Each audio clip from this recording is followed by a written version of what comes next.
Oh, I just wanted to add a clarification because, in my comments, because when I was actually posting something, the AI or whatever of YouTube like wants to censor it, and I was just telling a real story. So, I don't think the public has viewed it the way it should be viewed. Like when you see the teen like this, he's actually a victim of the parents.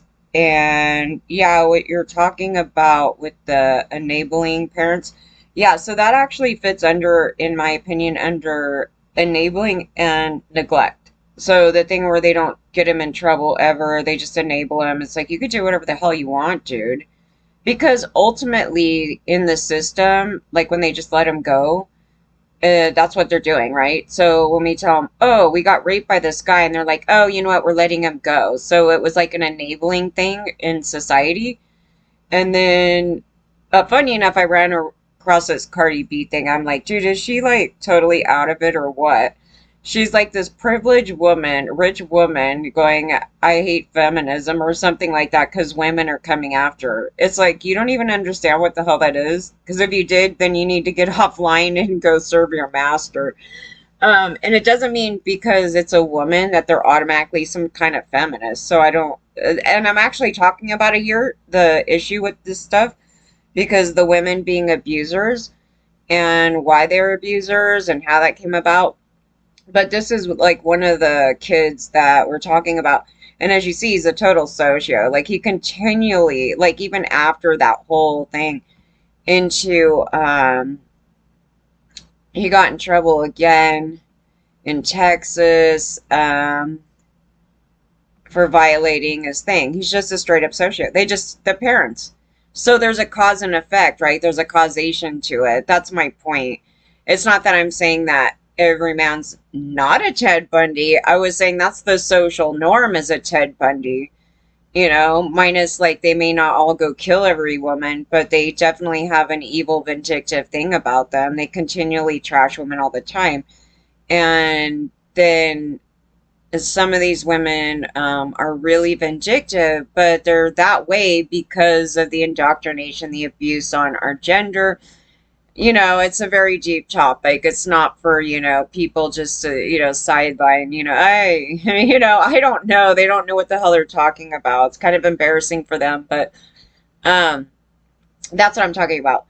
So, like, the culture of that, which is male supremacy. And then to sit there and say, I hate feminism, and then you're like literally rich and famous and, having your own career and stuff like that, and then you want to bag on the entire gender. Well, that's a male supremacist. So, yeehaw. You can say hi to Whitey. Yeah, I mean, it's that thing. It's just stupid. And no, we do not condone this. So, yeah, I have seen this as being child abuse because it's a form of child abuse. They used to just go, I'm saying that they're the brat child, whatever, but they wouldn't be that way if the parents didn't raise them that way. And so they're at the mercy of their parents as a child, where the really rich family just kind of neglects them. It's kind of like, you do whatever you want, son. You can do no wrong. Oh. But this is what the system is doing. It's not even just at the home life of this guy's home. It's like that's what the system is doing. It's like, raping that one girl, you did it one time, it ain't a big deal, you know what I mean, we're gonna let you out. Yeah, that thing. And then they'll spew this garbage. And some woman came up and actually countered the comment on this other thing, because I said something and then they came in and said, I kind of like validate what you're saying, but the portion about saying that women are believed automatically is bullshit. It's something like that. I thought it was to me at first, and I was like, what? Um, but yeah, no, it's not that they're not believed. It's just that the society believes that we should be raped at any given moment, and guys touching us at random is, the thumbs up, and then lying their asses off, and then that's who's in charge. So then we're dealing with a bunch of sociopaths. That's it. I mean, that's just the truth of it. I go, the definition of the American man is a sociopath. That's it. I mean, that's just facts. It doesn't mean that every single man, today, but mm, they still identify with their, core belief system. So, yeah, I was like, yeah, there's still problems with them. Even ones you wouldn't even think. That's what I'm saying. I go, they can come off all nice, we're for women. And then all of a sudden you'll be in the middle of something and all of a sudden they start spewing out that shit. It's just the craziest thing. It'll be always like, I think this one might be okay. No. I was like, it'll come out either there or, somewhere else. So, yeah, it's a major problem. Yeah, I mean, this is a form of child abuse, and it's like, how do you get them on, like, CPS for this? Because it's like this level of, so I was trying to talk about when I lived out in this apartment in Lakeview Terrace, and this Hispanic family below me was like torturing me with ranchero music in the middle of the fucking night. I don't care what fucking music it was, but that's what it was. And so it just made it, just they had these woofers and it was like against the wall or something. And they lived underneath me and I had to come home. I don't know, it was like 2 in the morning, 2 to 4 in the morning. And then I have to sleep throughout, the early morning till the afternoon. And then I get up and I go work at night. And I'll be jammed. I would come home and at 2 in the morning, they had it like full blast. So like my whole apartment is like, this thing. And it was so loud. And I call the cops and I go, can you please tell them this is outrageous? Like it was like massive. And then they wouldn't even come. So I was like, oh my God, I barely got any sleep and I got to go work all night. And then they had this kid. I don't think the one that was asking to see my underwear was their kid. That was another kid around the side of the building. Like there's all these apartments, but they had some kids too. And so one day, like I'm looking out and I see their kids just lighting shit on fire. And then all of a sudden I see the kid kick this shit under my car. And I'm like, oh my God, my car's gonna blow or something. And the parents were like literally kicking it out there, watching him, just watching him, kicking back. I think they were drinking beer and just like, whatever, yeehaw, that shit. Yeah. And I was like, there it is. It's actually the same thing as the rich parents doing it to their affluenza kids. So it's the same thing. It's just a poor family doing it. I mean, they're low budget. I'm like, they're low budget. But this family here is rich and it's still the same thing and it's still child abuse because they're not like, they're enabling the kid and they're not parenting. It's just like throwing your kid out in the street and going, whatever. Yeah, so, and then the addition of the enabling, which is like, good son, that's good. You guys, blew up a car. That's pretty awesome. Yeah, there's those parents. It's not even funny, but yeah, they're there.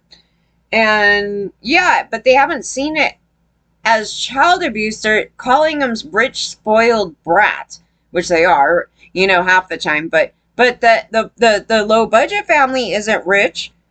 So, but it's the same thing. It's the same thing. And then when they, get to this age, this guy's not fixable, dude. This guy is going to always be like this. What do they say about him? Okay, wait. Outrage followed Couch when he got a lighter sentence than expected and fled to Mexico with his mommy while on probation. His mommy's name is Sharon Stone. Sharon Stone drove him off. He's like, he should be forgiven. He said he's sorry. Yeah, this is that mom. He remained on probation until December 2023. That's it. Like, he literally killed all these people. But yet there's this lady out here that did some similar bullshit. And she's getting like 30 years or something. I don't know. She got a lot of years.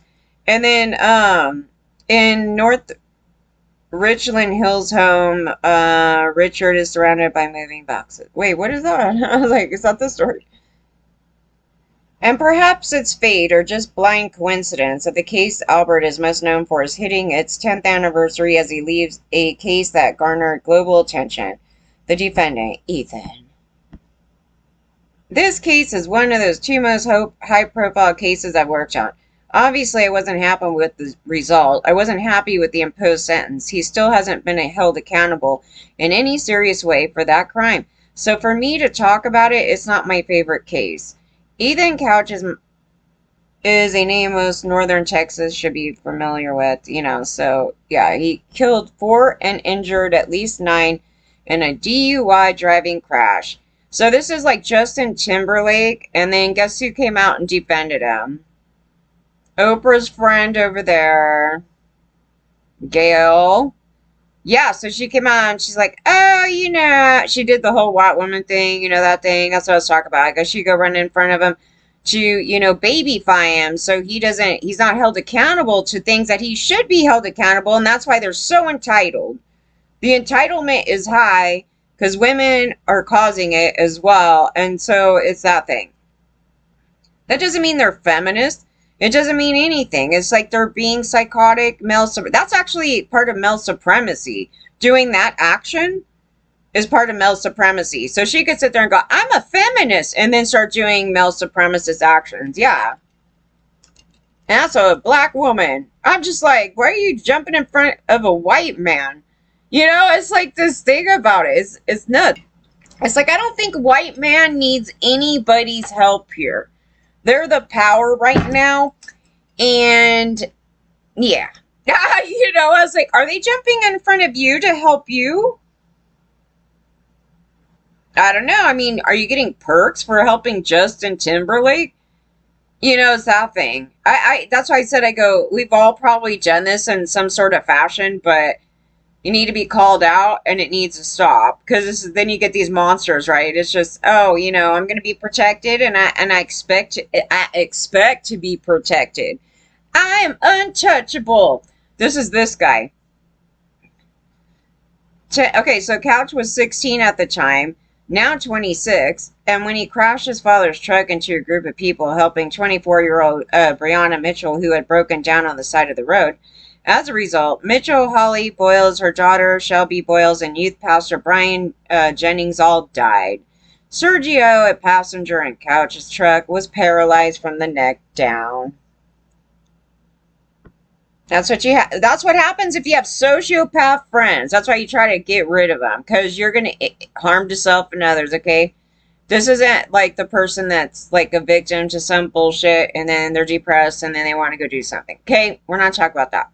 We're talking about this reckless piece of you-know-what that's entitled that, this is how they go, and you're going to be the victim in it, and then guess who walks out free and fine? The sociopath. It is literally always like that. That's what happened to me. Like, I helped all these people out, then they started stealing from me, doing all these things, and those people are all fine. Isn't it amazing how that happens? Okay, so then, it's such an awful story. And it's like nobody's accountable for it. It's like the Alec Baldwin thing. And then we have jurors sitting there going, he shouldn't have been busted, but you didn't even go through the case because they shut it down. You know what I mean? It's like this thing. It's so annoying. But the investigator said that Couch's blood alcohol level was 0.26 at the time of the crash, 3 times the legal limit in Texas. Which already tells you the dude's a socio. He's driving drunk. He's doing crazy shit. He's 16. And where did he get the alcohol? I have no idea. But they also said security footage caught Couch stealing beer from an area Walmart that he was hosting a party before the incident. Okay, so he stole it. Like, no one even gave it to him. He's stealing beer. He's rich and he's stealing beer. Okay. Alper was assigned the case and so he's a thief. He's your typical socio. Literally thief, batshit crazy, harm to self and others, doing things that are high risk, you know what I mean? This thing, that thing. And it's seen before 16, so, it's no surprise. But then it goes, I remember it happening the day before Father's Day, and I realized that the case would become a media target. All right. And he's so evil looking. Do you see that? It's like stone cold face. That's not even Joker face right there. That is just scary. Okay, a trial never happened though because Couch pled guilty to 4 counts of intoxication, manslaughter, and 2 counts of intoxication assault. But during sentencing, the media frenzy began. Affluenza is a psychological illness affected by people by their privilege or wealth or upbringing, which is just bullshit.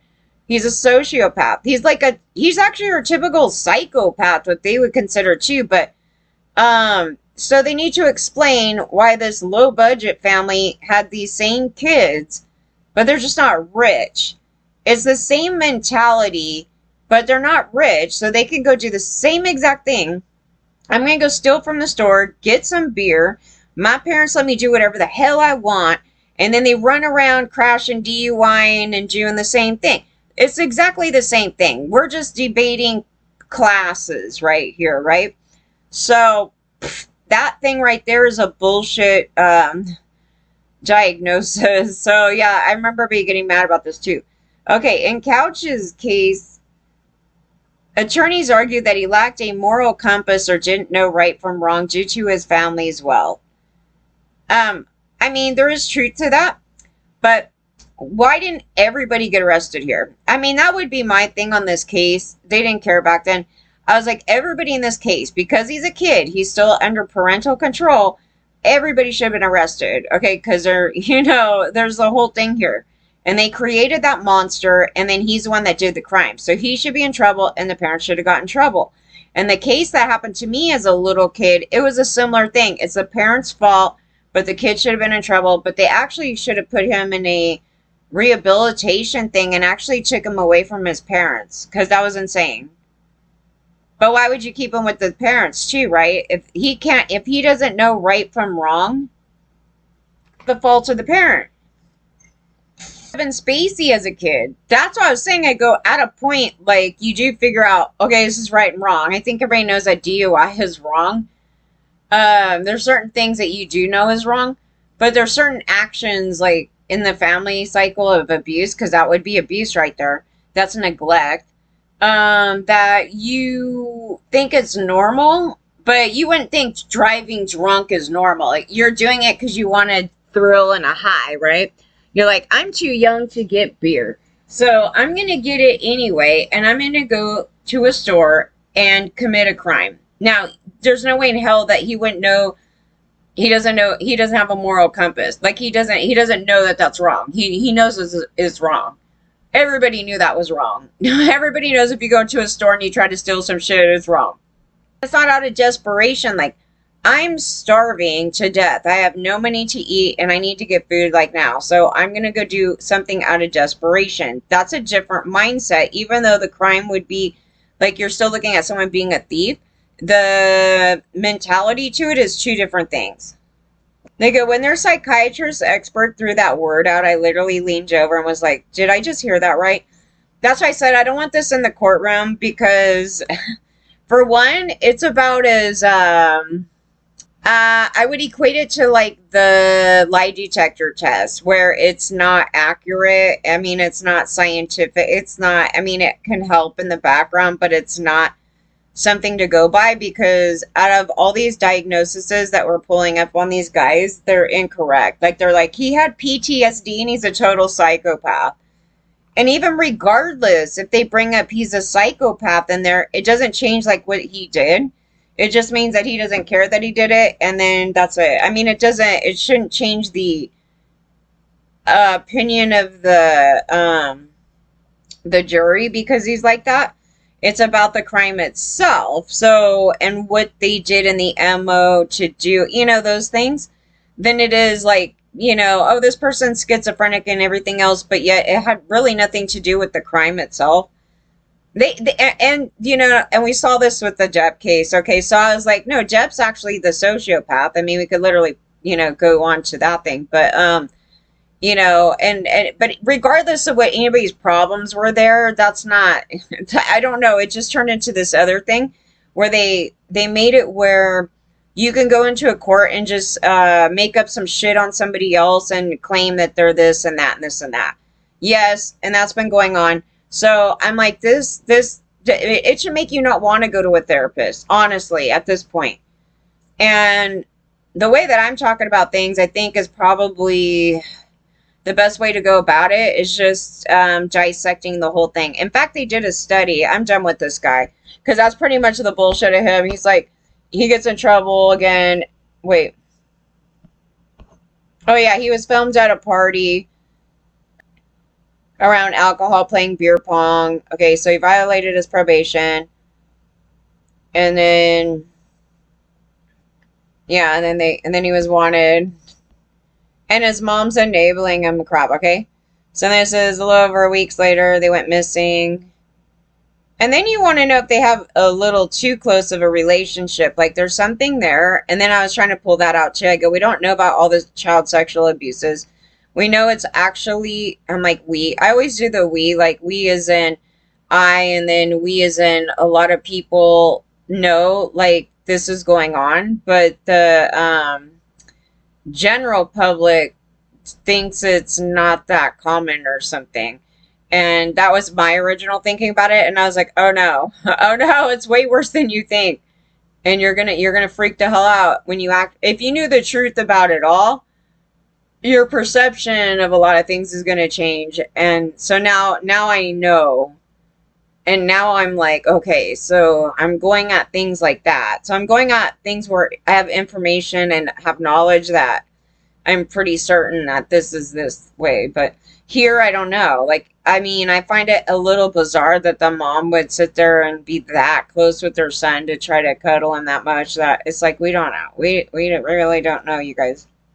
So there could be additions to why he's that way.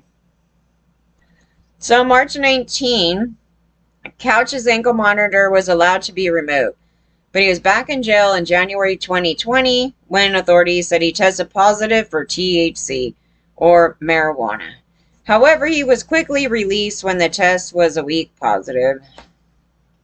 Um, Not that the pot thing is a bad thing, because it's pretty much illegal all around. It's just you have to look at the overall conduct here. He's a total addict. He's a socio. He's all these things. And he doesn't follow the rules. So it's like if you're on a thing like that, then, it's just the string of things. And it is, I mean, oh, you did pot. It's just, okay, at least it's not meth. But, it's the overall conduct of that.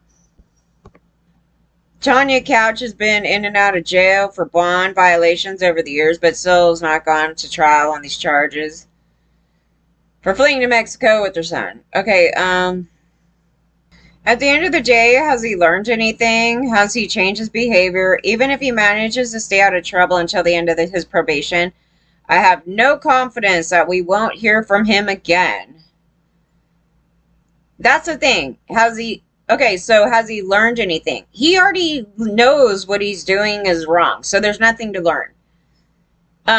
He wants to be that way. That's the difference of this. Has he changed his behavior? F no. He learns to get more, to go around the system even more. They're going to check me, so I'm going to have some pot. Like this type of, this thing. He's going to start doing things. He's a Josh Duggar, because Josh Duggar kept getting this enabling thing over and over. And then finally he gets, boom, right back into the thing. That's these guys. That's your typical socio. Like, that's the average one that's continually in trouble. But then there's these other ones that have society that enables them, like, because if this guy was a famous actor, it would be even worse. It would be even worse. We'd be like, we need to feel really bad for him because he's going through a tough time, you guys. He's an addict. Elton, will you give me a call? Yeah, okay, this would have been a whole even worse thing. But he's not a famous actor, so nobody's like, oh, I love his movies, and I think I know him. Yeah, this thing. I think I know him. So, therefore, we should let him get some chances, because I like him in that boy band, this kind of crap. And it's like, you don't even know these people, and they're the same people. It's just that you just see him on doing something in the public. This could be your neighbor, and I keep saying, I go, they're not the people that they're fake presenting as. This kid, I don't even know how he would be talking to him, but I am probably not good. Okay.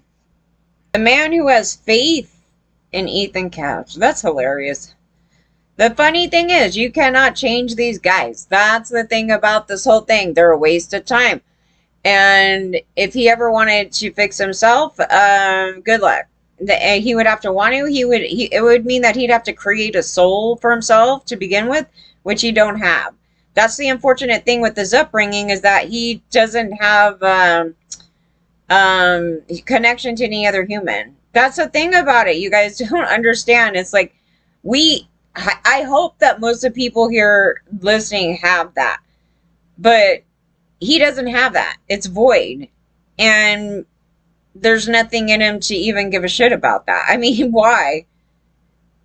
It just wasn't developed. I keep saying, I go, just it wasn't developed. I mean, we haven't figured out a way to make it develop. They keep saying that maybe sometimes it'll develop later. I go, I think they just manipulated your ass to make you think it did. I don't, it's like fire starter face. It's like, I'm totally fine now. Yeah, but they did reflective thinking boosts teen brain resilience to violence. And I was reading it and I was like, isn't that what I do like every day? Like this whole thing. And summary. Teens who engage in transcendent thinking can counteract the negative effects of violent exposure on brain development. This type of thinking involves considering broader ethical and social implications of social issues. The study showed that such reflective thinking leads to brain growth even in teens from high violence communities. These findings emphasize the importance of fostering reflective thinking skills in adolescents. So I was quite a big thinker, even as a kid, where I was constantly like, even though this is happening, there was always this like counter thing that something good will overcome this whole thing. So I would say for the most part, my outlook as a kid was quite positive. But I don't know, it could be from a number of things, but yeah, I mean, that was my inner voice. So the inner voice was quite positive. It was weird, but I had a lot of thinking about this stuff. I'm like, those kids are terrible. Those kids are this. The rich kids that keep bullying me. This, that, and the other. And they still are, right? So, the keep, but then you see who their parents are, right? And their parents are the ones that are bullying me. So then their kids do. That's why that's happening. But they can counter that by not acting out. There's a whole other thing. They need to fix themselves over there. But transcendence thinking helps teens counteract negative brain effects from violence. Brain growth. Reflective thinking promotes growth in areas affected by violence. Study finding teens engaging in deeper thought show greater brain resilience. The study built on an earlier one by Yang that showed this disturbing link between adolescents' exposure to violence in their communities and their brain development. In both studies, MRI brain scans of teens who grew up in communities with high levels of violence showed thinner cortex in parts of the brain that are involved in feeling stress and pain, as well as motivation, judgment, and emotional processing. So this would be an environmental impact, like on the kids. Like it's not something like they're born with, right? So this could be in the combination of actually the topics that we're talking about, where it's like the violence is so high in the environment, and then you see these like areas where like they get involved with street crimes and all those things. They could witness killings on their street. They could, general violence on themselves too, and all that, and how they take that in, because a lot of them still are a hot mess still today, and they're older adults. Okay, they're not even fixed. The new study confirms these links exist even in older teens around ages 16 to 18 when they witness violence, but also offers a possible antidote. Now, remember, I seen quite a bit of crime by the age of 17. Yeah. So I witnessed, and I said I have nightmares every once in a while, but it's funny because it was kind of shelved in a weird way. Like, it's like I'm separated from it, and like, it's almost like I'm not even the victim in it. It's like I'm this like person that's like overseeing like all these like horrible things happening to everybody else. And like, don't know how to explain it. It's like I'm not the one getting abused, but I was massively getting abused. But it's like I'm viewing them as being separate. Like I'm not part of it. It's so weird, but yeah. And then so it says the 55 participants were all from low socioeconomic status backgrounds and lived in urban settings. The teens were asked about their exposure to community violence and underwent 2 MRI brain scans, one at the beginning of the study and then 2 years later. At the time, and they're much more brave than me because that MRI thing, I was just like, all these kids went in it, they were fine. Anyway, at the time, the initial scans, participants also watched many documentaries about teens in compelling situations and discussed their reactions in a recorded interview, which later assessed for transcendent thinking.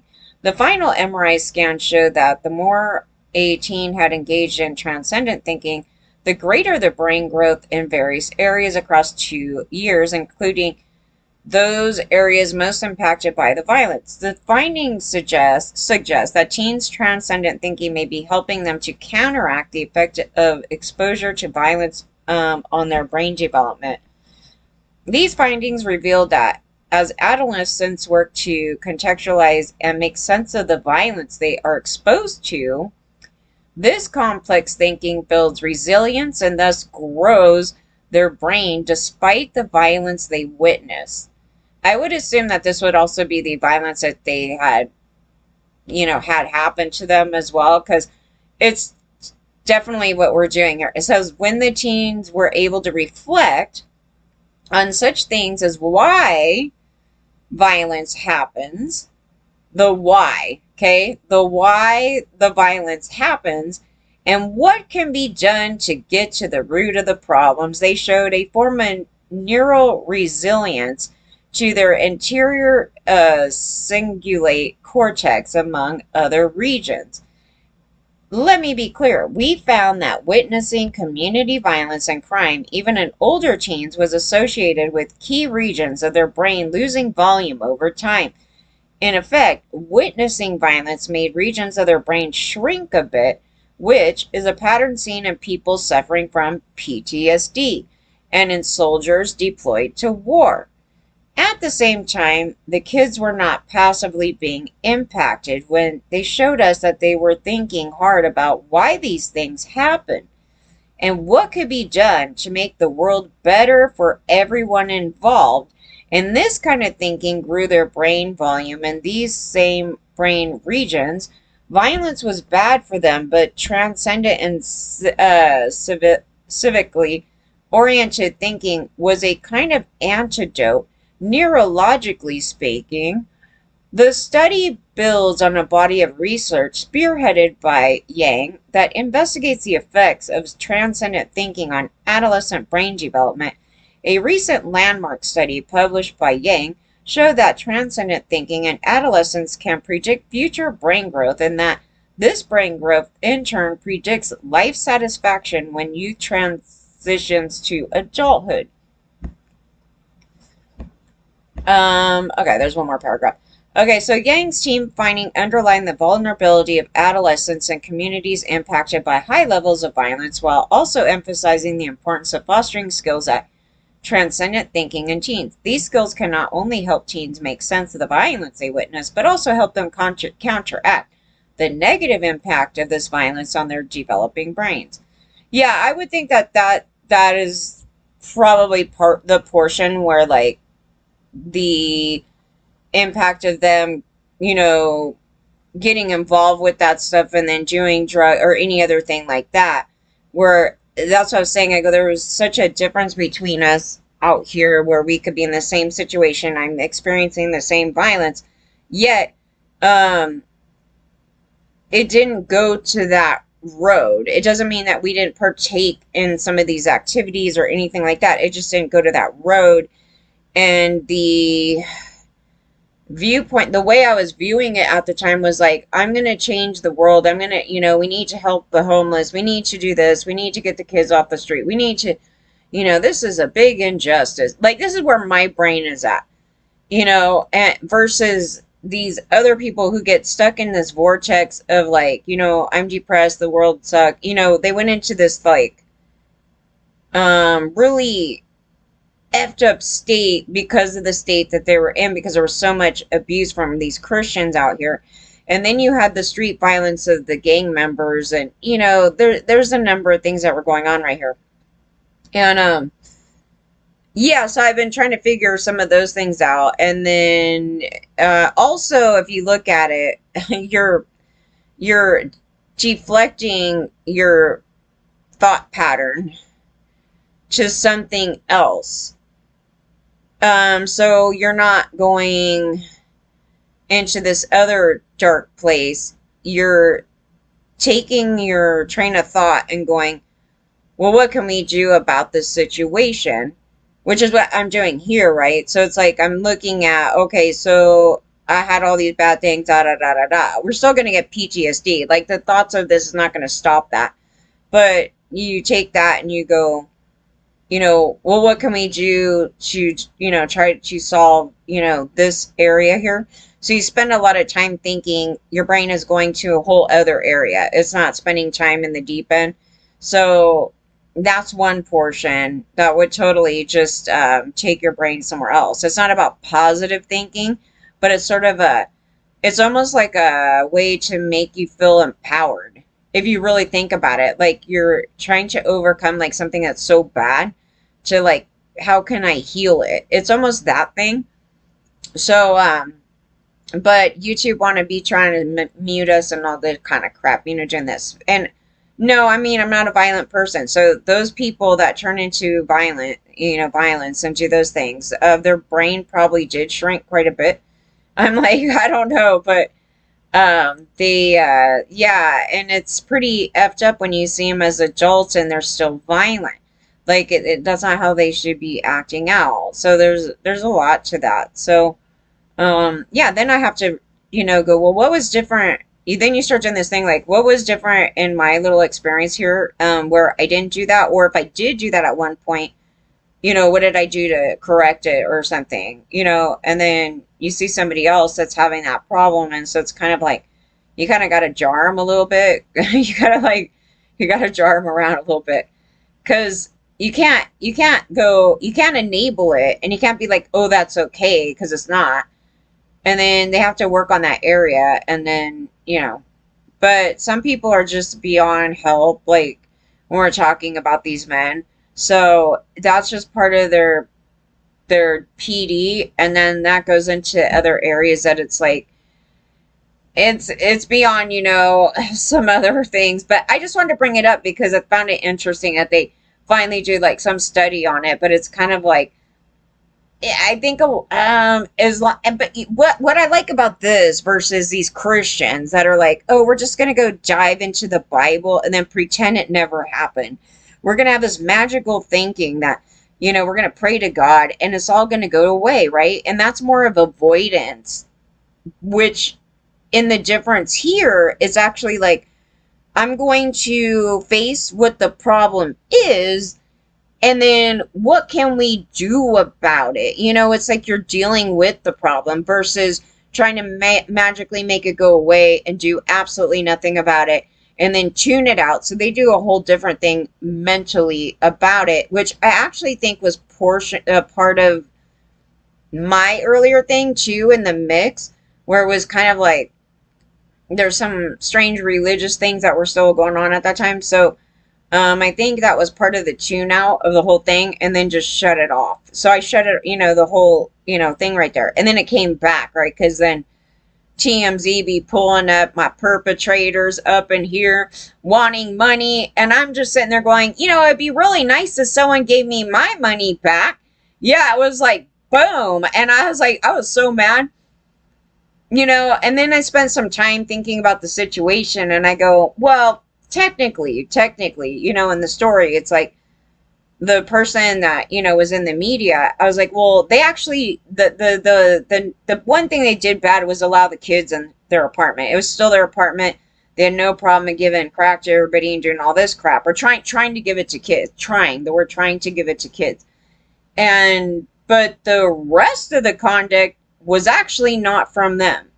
It was in relation to them, but the conduct, the really bad abusive stuff, was actually not from that person.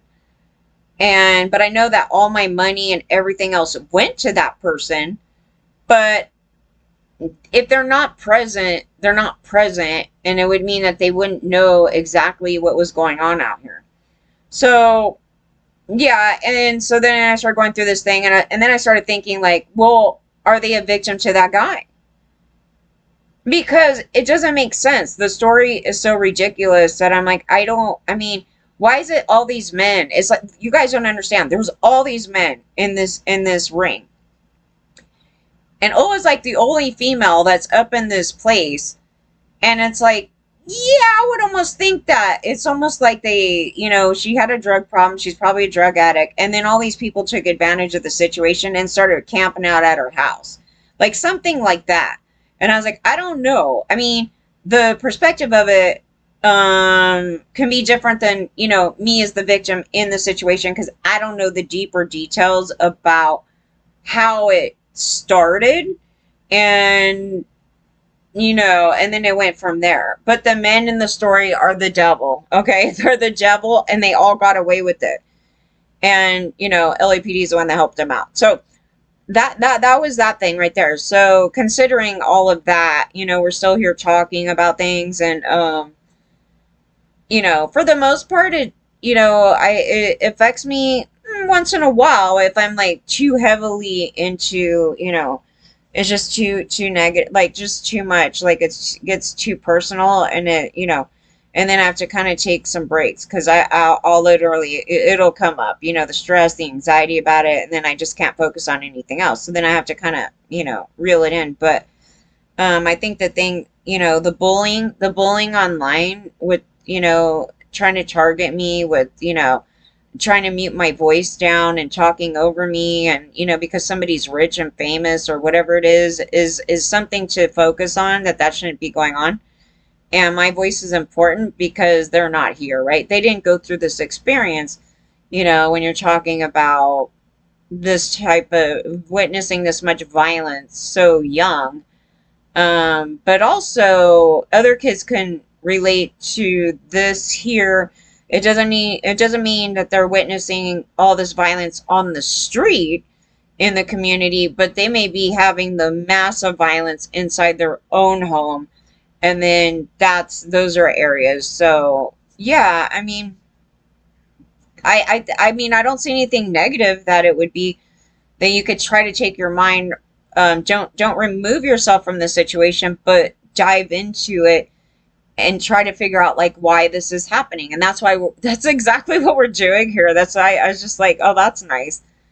Yeah, we're just like to the root of that problem. And then the men don't want to hear it, because the people that are the violent ones and all that stuff, it's just like, don't be talking about me, because I'm perfect. And you're saying something is wrong with me. I have a flaw in my ego. And they said I'm a fraud. I cannot stop with that thing. I was like, because you are a fraud. Yeah, so, you're looking at it like that and how to fix it. And, but also at the same time, you shouldn't condone like kids getting abused, and then they should have stepped in, even with that couch thing. I mean, how awful is that? Like if it was caught like so much earlier, we're not talking 16. The whole family had been like that the whole time. So that's what I'm just saying. It's like if they saw that stuff going on even at age 5, and that kid be a little brat, because parents are like, do whatever you want, kid, whatever they were doing.